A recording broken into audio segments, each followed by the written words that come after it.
چوتھی صلاح ہے مغرب کی، سورج ڈھلنے کے بعد سے شروع ہوتی ہے اور آسمان میں لالے ختم ہونے سے پہلے، اور آخری صلاح ہے عشاء کی، جو مغرب صلاح کے بعد سے لے کے نصف اللیل تک، رات کے آدھے حصے۔ یہ 5 وقت کی صلاح ہر مسلمان کے لیے فرض ہے۔ اگر 5 وقت کی صلاح آپ پڑھیں گے اور 5 وقت آپ کا ذہن پروگرام ہو جائے گا تو انشاءاللہ آپ برے کام سے دور رہیں گے، آپ کو ہدایت ملیں گی، آپ کو رہنمائی ملیں گی۔ صلاح شروع ہونے کے پہلے لوگ کو بلایا جاتا ہے صلاح کی طرف۔ ہم دیکھتے ہیں کہ یہودی مذہب میں وہ استعمال کرتے ٹرمپٹ لوگوں کو بلانے کے لیے۔ لکھا گیا اولڈ ٹیسٹیمنٹ میں in the book of numbers chapter number 10 verse number 1 سے 3 میں خدا کہتے ہیں موسیٰ علیہ السلام سے آپ 3 چاندی کے ٹرمپٹ بناؤ۔ ٹرمپٹ اس کو کہا جاتا ہے نا، ٹرمپٹ، بونگا، بونگا تو نہیں کہیں گے لیکن ٹرمپٹ انگریزی میں کہتے ہیں۔ ٹرمپٹ کا استعمال کرو لوگوں کو نماز کی طرف بلانے کے لیے۔ عیسائیت میں استعمال کرتے گھنٹی کی، گھنٹی بجاتے چرچ بیل لوگ کو بلانے کے لیے۔ کئی قبیلے میں ڈھول کا استعمال ہوتا ہے لوگ کو بلانے کے لیے۔ اسلام میں استعمال ہوتی ہے انسان کی آواز، اور انسان کی آواز یہ جتنے اعلیٰ ہے ان سے کہیں بہتر ہے اور سریلی ہے۔ کان کو سریلی ہونے کے علاوہ اس کے اندر ایک پیغام بھی ہے۔ آذان کا میں ذکر کر رہا ہوں، جو آذان جو ہوتی ہے لوگوں کو صلاح کے لیے بلانے کے لیے، آواز سریلی ہونے کے علاوہ یہ افسوس کی بات ہے کہ بمبئی شہر میں جو مسجدوں میں آذان ہوتی ہے، افسوس کی بات ہے اکثر یہ آذان سریلی نہیں ہوتی، کان کو تکلیف زیادہ دیتی ہے، رہنمائی کے بدلے تکلیف زیادہ دیتی ہے۔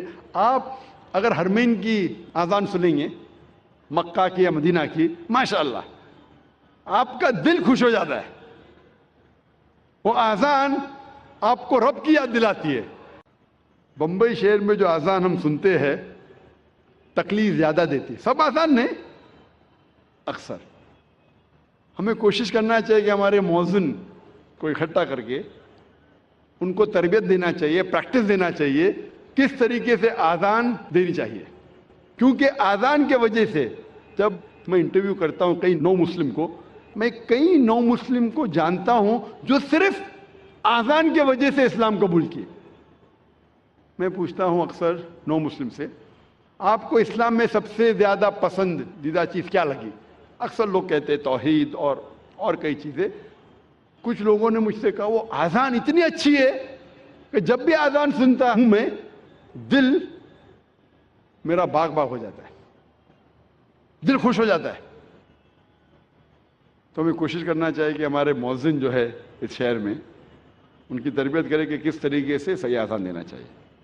اور جیسے میں کہہ رہا تھا کہ آذان سریلی ہونے کے علاوہ ایک پیغام دیتی ہے ہمیں۔ افسوس کی بات ہے کہ اکثر مسلمان